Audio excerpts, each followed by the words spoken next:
Bonjour et bienvenue. Aujourd'hui, on va décoder l'ADN d'un objet mathématique qu'on croise littéralement partout, sans même y penser, la droite. Comment est-ce qu'une toute petite équation, une simple ligne de code, peut décrire un chemin qui s'étend à l'infini? Eh bien, c'est exactement ce qu'on va découvrir ensemble. Allez, c'est parti! La vraie question, c'est ça. Comment une formule aussi courte peut contenir toutes les instructions pour dessiner une ligne parfaite qui ne s'arrête jamais? C'est un peu un secret de fabrication qu'on va percer aujourd'hui. En fait, on va simplement apprendre à parler le langage de la géométrie. Alors, voici le programme. On commence par la formule de base, le code essentiel. Ensuite, on ira voir quelques cas un peu spéciaux. Après ça, on apprendra à construire une droite à partir de seulement 2 points. Puis, on verra comment les droites peuvent être copines ou pas, parallèles ou perpendiculaires. Et pour finir, une petite mise en pratique. Un parcours bien logique pour que tout devienne limpide. Bon, on plonge directement dans le vif du sujet. Cette formule, y égale à x plus b, c'est vraiment la clé de tout. C'est en quelque sorte le code génétique qui définit l'identité de n'importe quelle droite, ou presque. En fait, n'importe quelle droite qui n'est pas parfaitement verticale va suivre cette règle. Mais alors, à quoi ils servent, ce A et ce B? Chacun a un rôle bien précis, un peu comme des instructions dans un programme. Allons voir ça de plus près. Alors, le A, c'est le moteur de la droite. On l'appelle le coefficient directeur, ou plus simplement, la pente.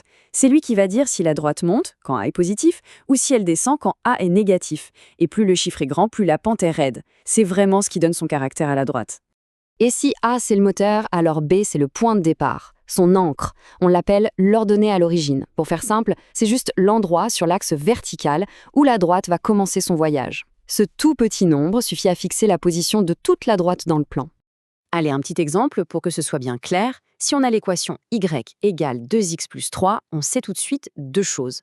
Le A, c'est 2, donc la droite grimpe, et le B, c'est 3, donc elle coupe l'axe vertical à la hauteur 3.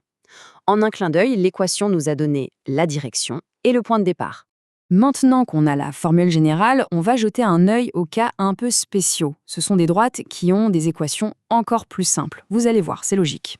Ce tableau résume tout ça parfaitement. Si une droite passe par le point 0, son point de départ B est 0.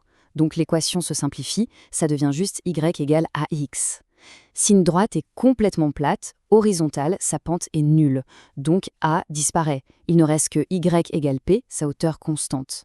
Et enfin, une droite verticale, elle, est un cas à part.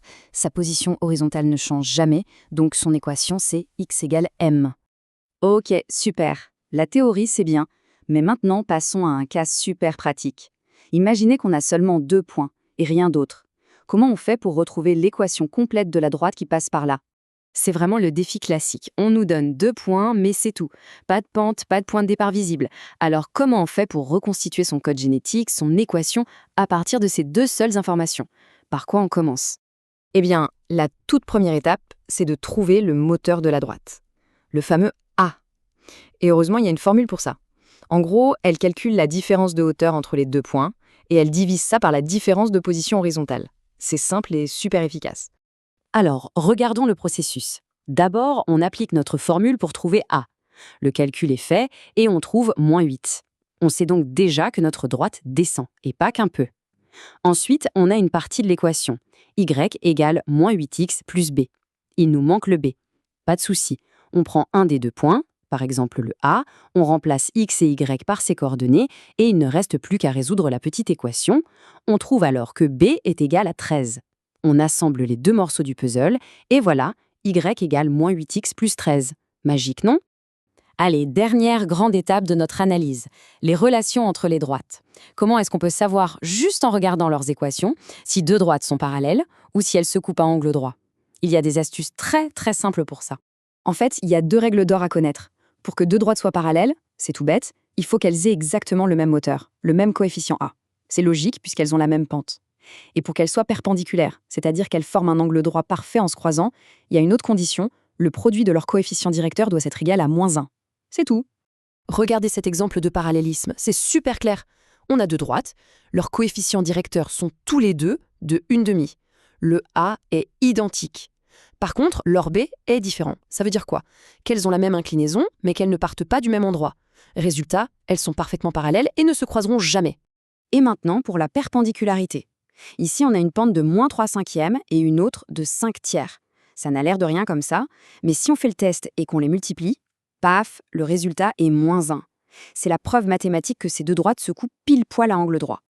Et voilà, on a presque fait le tour. On a vu le code de base, les cas un peu particuliers et comment les droites interagissent entre elles.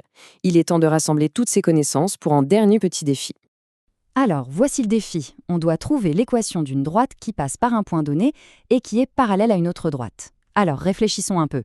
Si elle est parallèle à la droite y égale 2x-3, qu'est-ce que ça nous dit sur son coefficient directeur a? Eh oui, il doit être le même, donc 2.